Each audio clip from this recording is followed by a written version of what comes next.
Hi-ho, everybody. Welcome to our new keeper camp. I'm Keeper Eric, and this is Kate. So today we're going to be talking about conservation. So we have a whole lot of topics that we want to cover in a short period of time. So as we go through, feel free to ask questions as we chat, so we can answer them as they're pertaining to the animals that we're talking about, so we don't get too far ahead. Because camera lady Laura will ask them away as we're talking, because like Kate said, there's a lot of topics we're going to cover.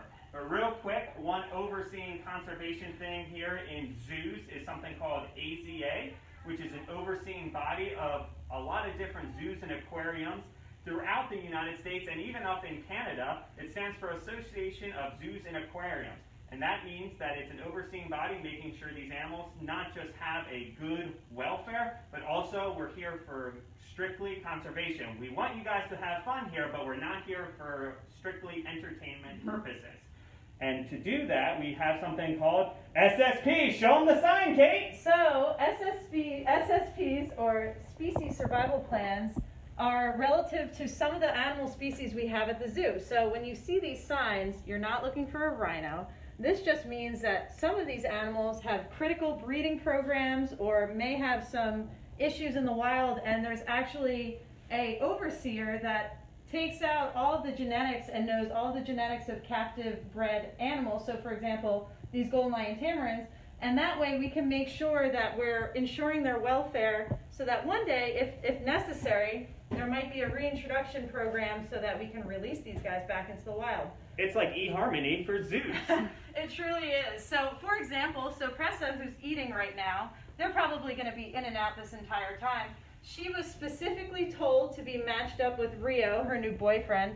Like I said, they're going to be popping in and out of that window. That's their little bedroom area. So sometimes they want some alone time. So that's just because if we did decide to breed them in the future, we want to make sure that there's no inbreeding, that they have clean genetic lines, things like that. So we're actually going to start with golden lion tamarins. If you saw my golden lion tamarin talk earlier in the year when we did zoo camp, then you might know or heard a little bit about their story, but in the early 1970s, there were only 200 golden lion tamarins left in the wild. And these guys are interesting because they are endemic to a specific area in Brazil, so they're only found in Brazil, and specifically the Atlantic coastal rainforest. So unfortunately, due to habitat destruction, they only have 2% of their original area in Brazil. So what ended up happening was 43 institutions around the world ended up starting a comprehensive breeding and reintroduction program to help save these species. So this was actually one of the most internationally recognized collaborations for captive breeding and reintroduction programs.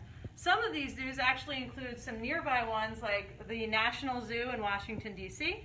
and the Brandywine Zoo.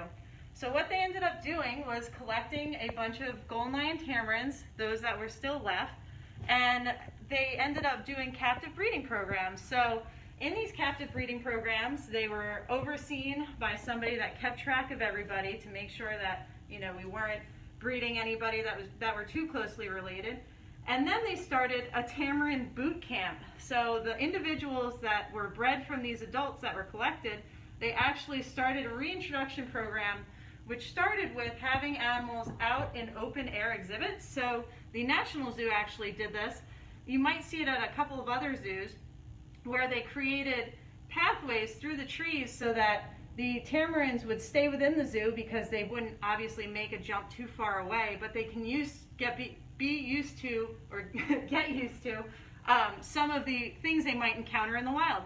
They also started introducing them to maybe a snake and a critter keeper so that they would help them recognize a dangerous animal that might affect them in the wild.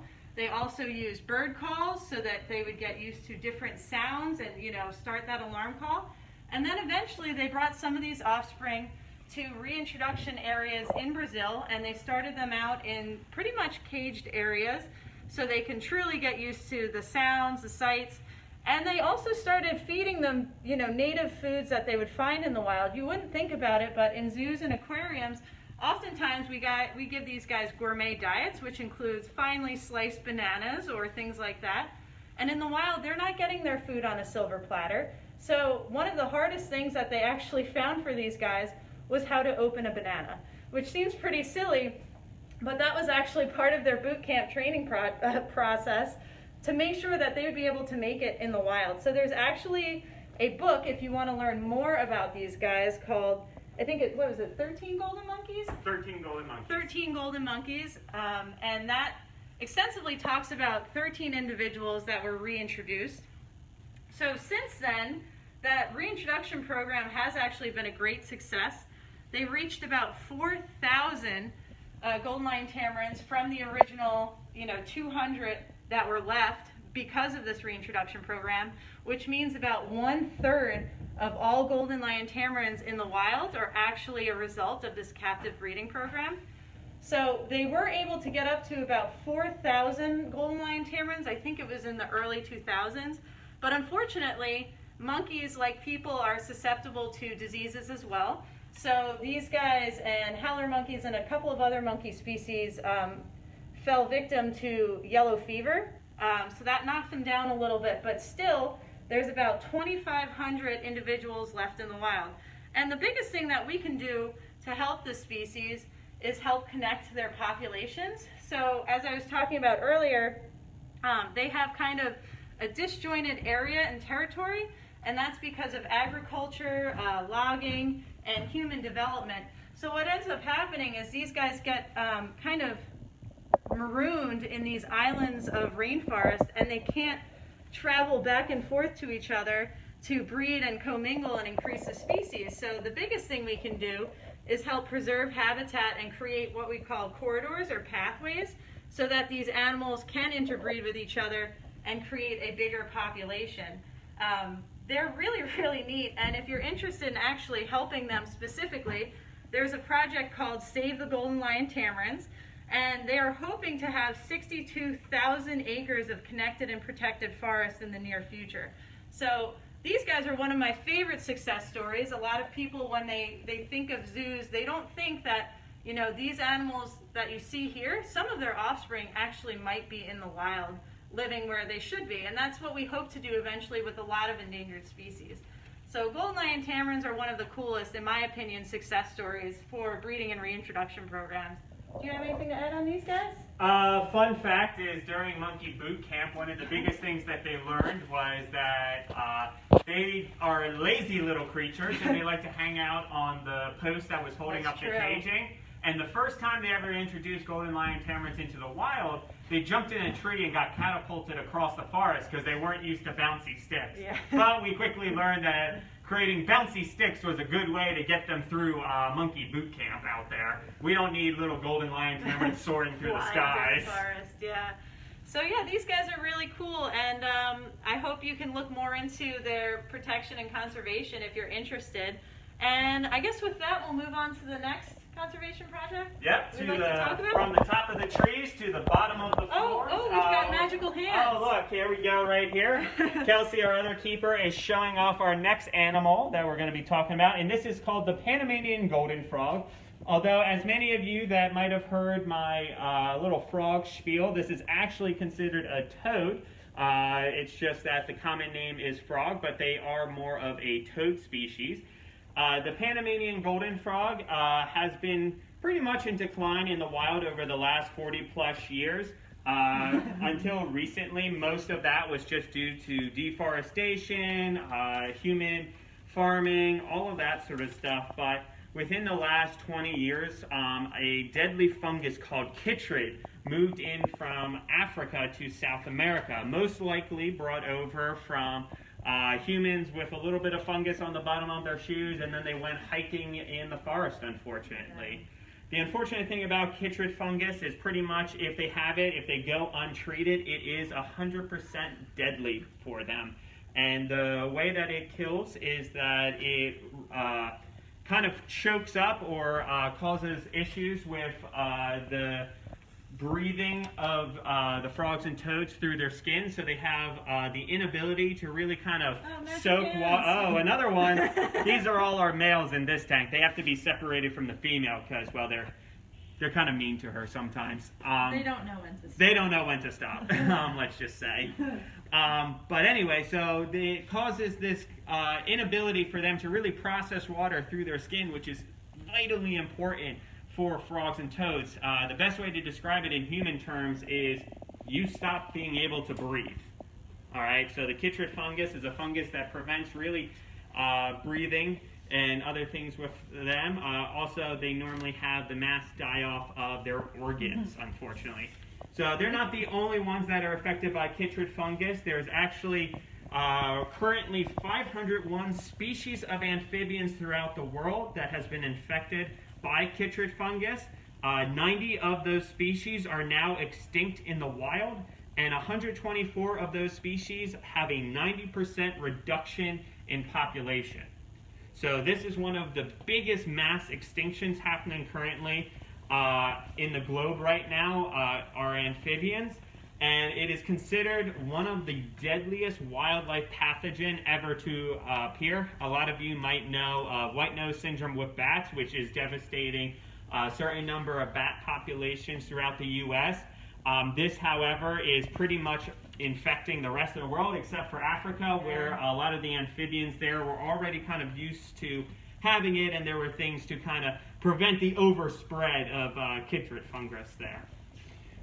It was first hit big in South America with the golden toad, which is a small little toad that lived at the top of mountains. To kind of describe how quick Kitteridge fungus can wipe out a species, they noticed that Kitteridge made its way up to this mountain range, and within a couple months, the entire species went extinct.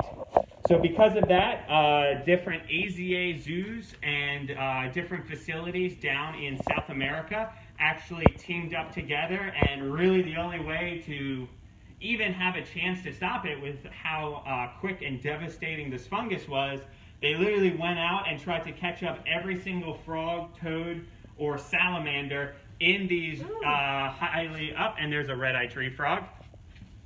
So some of these animals are sharing the same area. So even though the golden toads were one of the first to be, critically endangered by this disease, this fungus, it affects everybody, which is really, really unfortunate. And that's why they also refer to it as a silent extinction, for two reasons. Because they're not large megafauna, they're not elephants, they're not giraffes, so orangs, gorillas, any of those. A lot of people aren't even aware that this is decimating populations like this. And the other reason they call it a silent extinction is because when you go to these rainforests, when you're used to hearing all these sounds, another guy, a Borneo-eared tree frog. So these guys aren't from South America, but obviously the Kitteridge fungus is still wiping out populations in their area as well. Yes. And there are some even here in North America. A lot of our states are finding going out and doing tests, and even our native species are starting to get impacted by it as well. So like I said, you're not hearing these sounds that you would hear, the normal rainforest sounds, and that's because a lot of these species are just being lost and they're going extinct, and nobody's really aware of it until it's too late. Now, funny enough, you mentioned charismatic megafauna, something that kind of represents kind of the common, more popular animals we like to refer to. Actually, in its home range in Panama, Panamanian golden frogs are actually a symbol of good fortune, good wealth. Like, they actually love that animal. It is truly a national pride for them. So even though we might be like, oh, it's that little golden toad, whatever, to the locals there, they really took passion with the fact that these guys were actually going extinct. And actually down in Panama, associated with a number of AZA facilities up here in North America, we started the Panama Amphibian Rescue and Conservation Project, or PARC, which actually was where a good majority of the amphibians that they collected when Kitteridge first was starting to wipe out these populations, they started that organization down there to house and take care of all these amphibians, because the whole idea behind it was, until we could get a better grasp on how to deal with Kitteridge fungus, we need to get these guys out. We can't just leave them in the wild, or else that 90 extinct species is going to climb even higher, because this thing, like I said, could wipe out an entire species in a month, depending on where they were. So Park does a number of species. Obviously, their big ones are the Panamanian golden frogs. And it was such a quick development that when they first went down there to collect the animals, they weren't even ready to have a facility yet. The facility probably had the foundation, and that's about it. They didn't even have a building to start out with. So the volunteers down there actually had all these amphibians in a local hotel. And they were basically Frog 911 central in this little hotel. And actually, until some of the American keepers went down and started helping out a little bit more with the husbandry of these amphibians, they didn't have the ability to grow crickets or grow any sort of insects. So these volunteers had to go out and basically catch thousands and thousands of insects to feed their frogs every single night. And that is dedication for these little critters, let me tell you. But it's so vitally important because, I mean, without frogs, you get mosquitoes, you get flies. Like, I mean, I feel like most of us already feel like there's enough of those in existence right now. But imagine not having the thing that eats them the most available. You know, you're going to get a lot more mosquito bites throughout the summer and a lot more spread of disease, unfortunately, with that.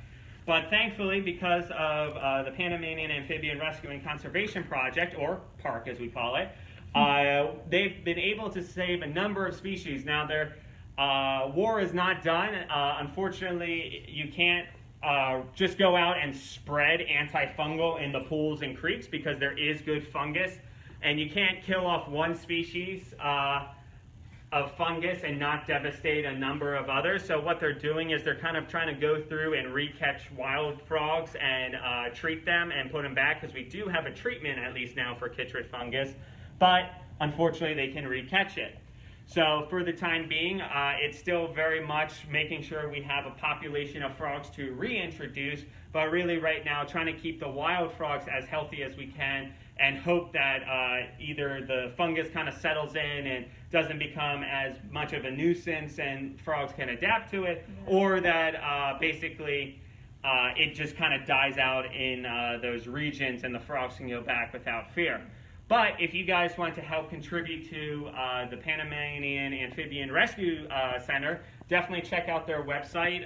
Just literally type in PARC or Panamanian Amphibian Conservation Project, and you'll be able to see all kinds of cool pictures and videos of all the cool different species of frogs and different amphibians that they're helping out down there, and even some daily reports of what they're finding in the wild, like if Kitteridge seems to be slowing down at all or if it's just revving up. All right. We have a question. Oh, we have a question? What's our question? So Joy would like to know, why do they have black eyes with orange around them? Is there something special about their orange color? So their orange color is just to kind of help indicate that they're not a delicious meal by any means. It just means that they're toxic. These guys actually like to hang out a lot by rivers and creek beds. So a lot of different things, since it's a little more open, could spot them, and they're not as small as the dart frogs. So these guys have to kind of show off, like, hey, if you eat me, you might feel sick, or might have a rough couple days. So I don't feel like I need to hide because you'd be dumb to eat me. Exactly. It's called aposematic coloration, and it's just showing off, like, hey, I could be toxic. Don't eat me. Any other questions? Well, I think we have a few we could go over. What is your favorite SSP species to work with and why? So for either of you guys, do you have a favorite species you like to work with here at the zoo? I would say the golden lion tamarins for me. I think their success story is just so amazing and incredible that not only were we able to reintroduce these guys, but it actually worked out well, and we were able to increase their numbers.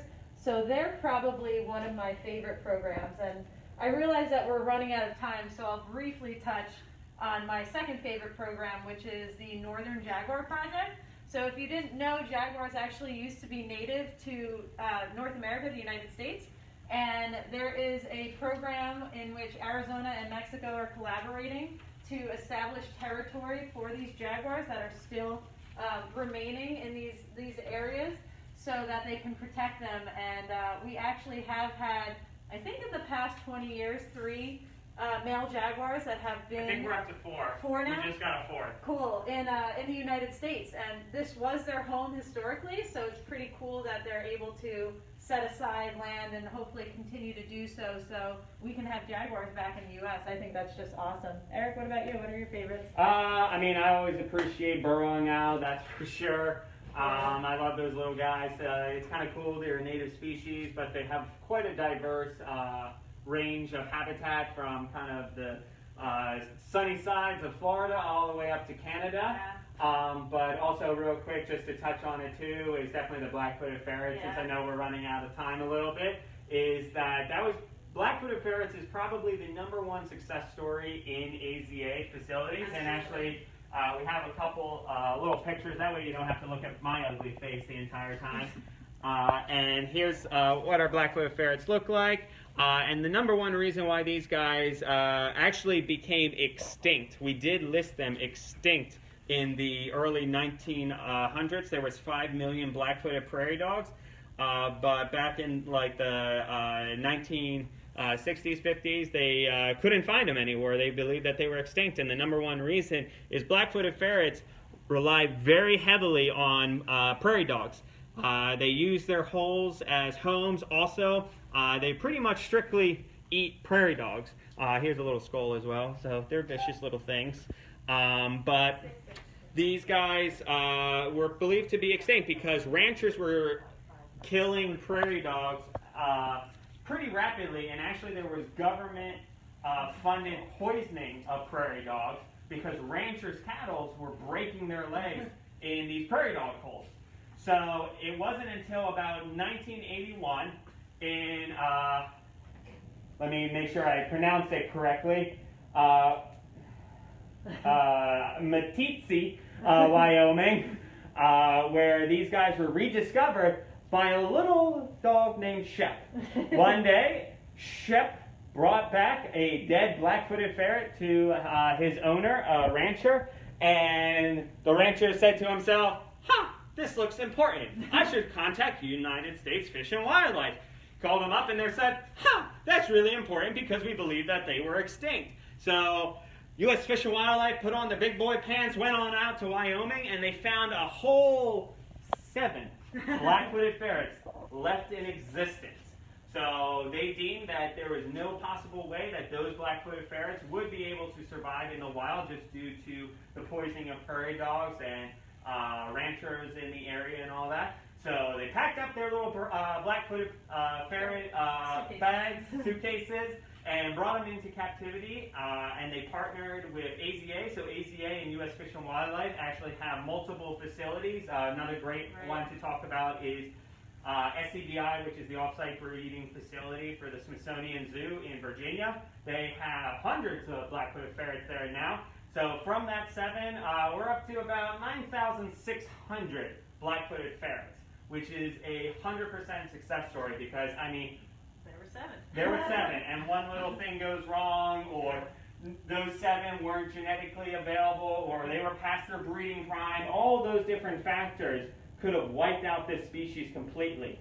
But we're thankful to say that actually AZA and U.S. Fish and Wildlife release about 100 black-footed ferrets now into the wild yearly.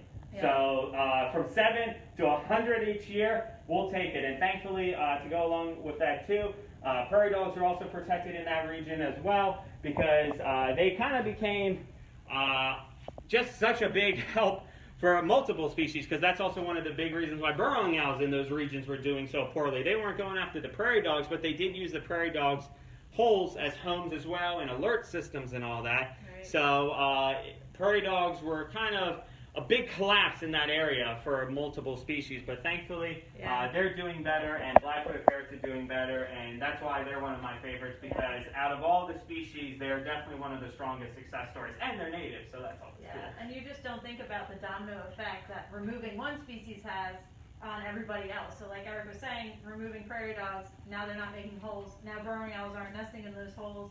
You know, there's also snakes that rely on those holes to get out of the heat. So it's really important to remember those things.